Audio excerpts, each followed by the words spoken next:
Hello दोस्तों, मेरा नाम आकाश है। आकाशी कॉन्सेप्ट पे आपका स्वागत है। आज मैं आपके साथ सफलता के सूत्र पे चर्चा करूंगा और ये जो सब आज मैं 7 सूत्रों पे चर्चा करूंगा जो कि स्वामी रामतीर्थ द्वारा जापान में एक लेक्चर के दौरान बताया गया था। स्वामी रामतीर्थ हमारे देश में एक ऐसे सन्यासी हुए हैं जिन्होंने न सिर्फ हमारे देश में बल्कि विदेशों में भी काम किया है। स्वामी रामतीर्थ ने 7 सफलता के सिद्धांतों के बारे में बताया है, जिसमें पहला है वर्क। स्वामी रामतीर्थ ने कहा कि जैसे एक दिए का काम होता है प्रकाश देना। प्रकाश देने के दौरान 2 चीज होता है दिए में। पहला तो इसकी जो बाती होती है उसका क्षय, और दूसरा जो भी तेल ऑयल यूज हो रहा है उसका क्षय। दिए का प्रकाश तब तक है जब तक कि दिया काम कर रहा है, जब तक कि दिया कार्य कर रहा है। अगर दिया बाती और जो तेल है ऑयल है उसको प्रिजर्व करके रखे, उसको एक जगह इकट्ठा करके रखे, यूज ना करे, काम ना करे, तो फिर उसका कोई पर्पस नहीं होगा, उसको कोई जानेगा नहीं। राइट। ठीक उसी तरह हम लोगों का भी इनएक्टिविटी कोई ऑप्शन नहीं है। अगर सक्सेस होना है तो वर्क करना ही पड़ेगा। स्वामी रामतीर्थ ने 2 उदाहरण दिए। एक तालाब का जिसमें ठहराव है, इनएक्टिविटी है, कोई वर्क नहीं है। तालाब में एक्सक्यूज मी,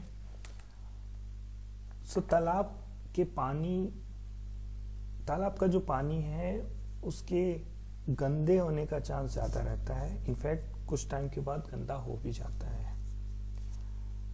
दूसरा एग्जाम्पल है रिवर का। रिवर जो हमेशा काम करती रहती है, जो हमेशा कार्य करती रहते हैं, या जिसमें प्रवाह होता है, जिसका पानी एक जगह पर इकट्ठा नहीं होता है, और इसलिए हमको साफ सुथरा पानी रिवर में मिलता है।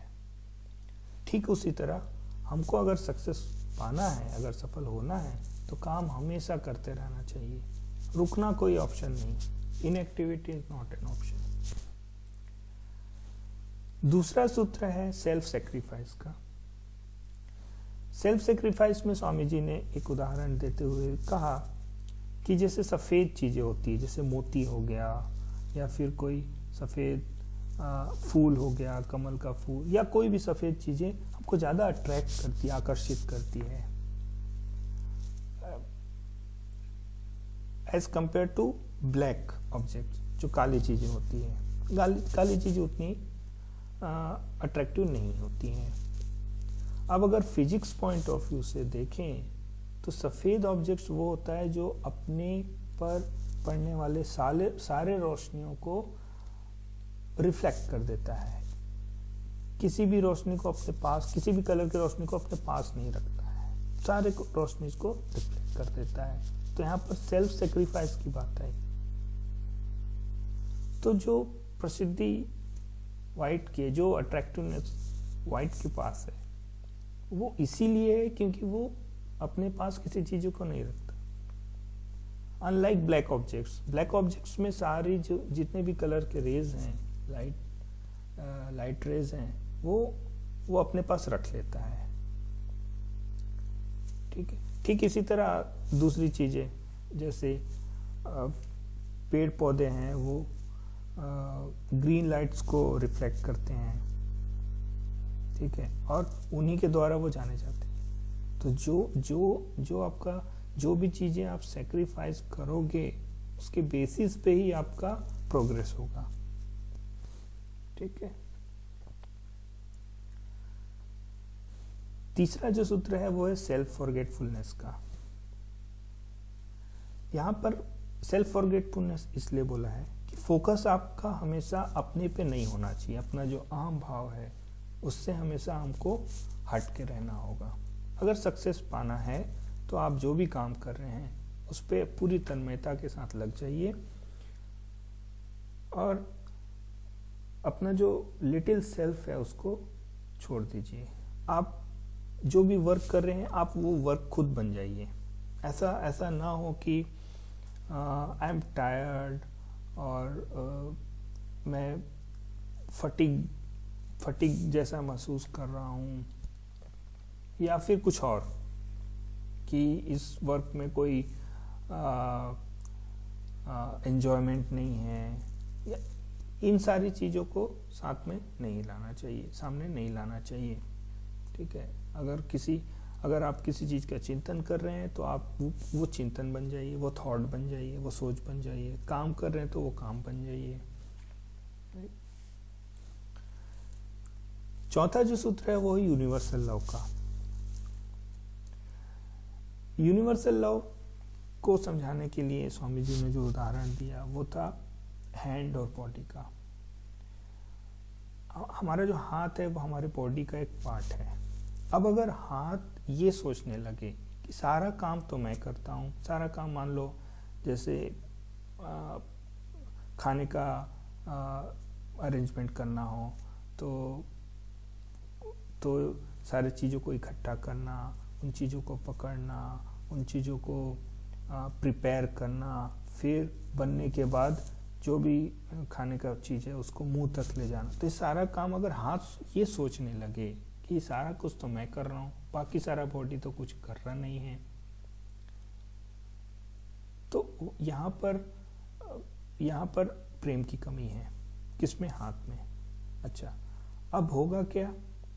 मान लो बाकी भी यही सोचें, क्योंकि काफ़ी काम हाथ करता है, दैट इज ट्रू, लेकिन सारा काम तो नहीं करता। हाथ के पास जो ऊर्जा है वो किधर से आ रही है?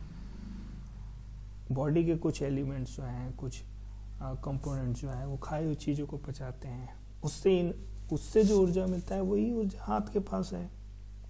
ठीक है, तो यहाँ पे कोऑपरेशन की बात है।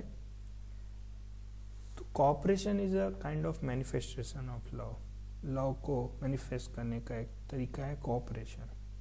ठीक है, अपने आप को कभी अलग थलग या फिर अपने आप को बहुत ही बड़ा बनाकर नहीं रखना होता है, हमेशा कोऑपरेट होगी। सो सक्सेस और ऑर्गेनाइजेशंस में, इंडस्ट्री में ये बहुत ज़रूरी होता है, जिसको टीम वर्क बोलते हैं, है ना। सारा कुछ आप खुद नहीं कर सकते, सारे कामों का जो फल है वो अगर आप सोचेंगे सब मुझे ही मिले, तो ऐसा this is not possible.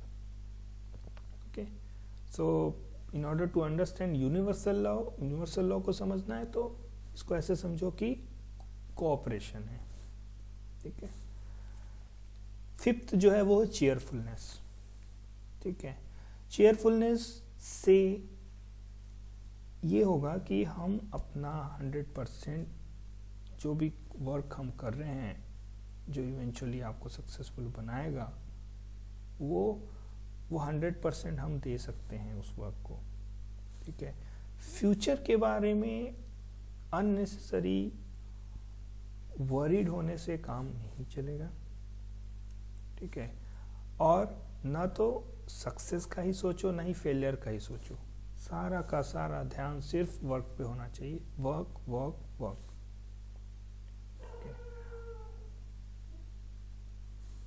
And और अगर हम बार बार फ्यूचर के बारे में सोचेंगे, उससे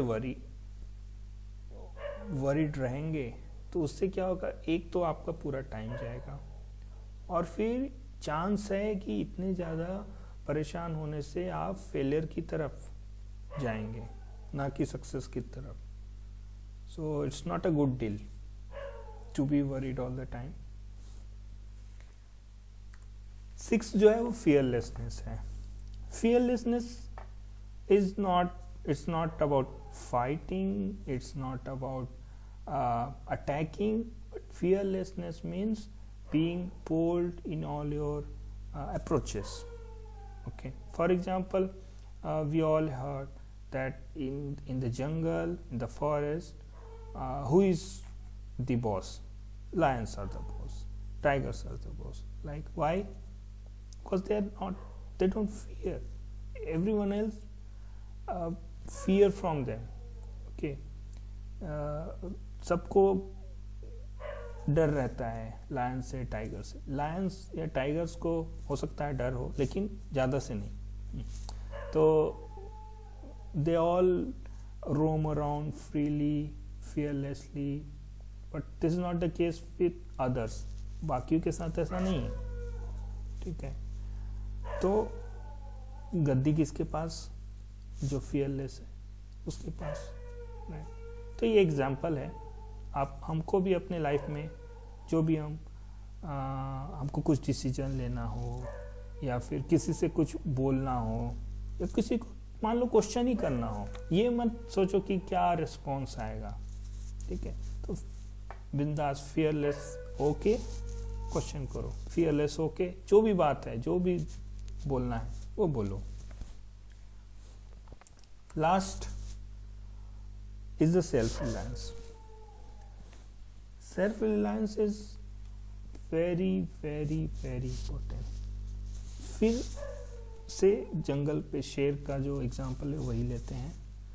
शेर किसी का वेट नहीं करता। मान लो शेर को शिकार करना है, तो ऐसा नहीं है कि वो सारा कुछ अरेंजमेंट है, उसके पास खाना आ जाएगा, नहीं, वो खुद से ही करता है, ठीक है। ग्रुप की भी जरूरत नहीं होती, राइट। हालांकि और भी हैं, और भी एनिमल्स हैं जो खुद शिकार कर सकते हैं, लेकिन इस चीज को समझने के लिए अभी मान लो शेर का एग्जांपल लें, ठीक है। और तो वो कैपेबल है, शेर जो है वो कैपेबल है शिकार करने। ठीक उसी तरीके की कैपेबिलिटी जो है हमको अपने पे लानी होगी। जो भी हमारा जितना भी दायरा है, उसमें जो भी वर्क है, उस पर कभी भी दूसरों की, क्योंकि कब तक दूसरों के सहारे कितना आगे बढ़ोगे, ठीक है। जो हालांकि सक्सेस का डेफिनेशन सबके लिए अलग अलग होता है, लेकिन अगर आपको वाकई चाहिए तो आपको सेल्फ रिलायंट होना ही पड़ेगा। आप दूसरों के सहारे कुछ हद तक जा सकते हैं, कुछ हद तक आगे बढ़ सकते हैं, लेकिन जो सक्सेस कहा जाता है, जो पोजीशन लेना होगा, वो दूसरों के सहारे नहीं होगा। इसलिए सेल्फ रिलायंस, तो इसमें और भी चीज़ें आ सकती है, जैसे खुद को जानना सबसे पहले तो, ठीक है। खुद की स्ट्रेंथ, वीकनेस, इसका एनालिसिस खुद, ठीक है, उसके बेसिस पे, और खुद पे वर्क करना इन द सेंस आत्मचिंतन करना, मंथन करना, ठीक है। कोई अगर समस्या आपके पास है तो उसको ट्राई करना खुद से, जितना हो सके खुद ही उसका सॉल्यूशन खोजने का ट्राई करना, ठीक है। और कभी भी हर एक चीज के लिए दूसरों पे, कुछ चीजें होती है जो बिना टीम के कंप्लीट ना हो, लेकिन आपका जितना भी दायरा है वो कम से कम उसमें आप सेल्फ रिलायंट होने की कोशिश हमेशा करें, ठीक है। तो ये 7 सूत्र थे जो स्वामी रामतीर्थ ने जापान में एक लेक्चर के दौरान दिए। और इससे मैंने, if you search on the Google that principles of success by Swami Ramtirth, you will find a PDF on that. So from there I have taken this, that's the reference from where I have explained all the 7 principles. So this was something other than what I usually post the videos on technical topics. Okay. Thank you.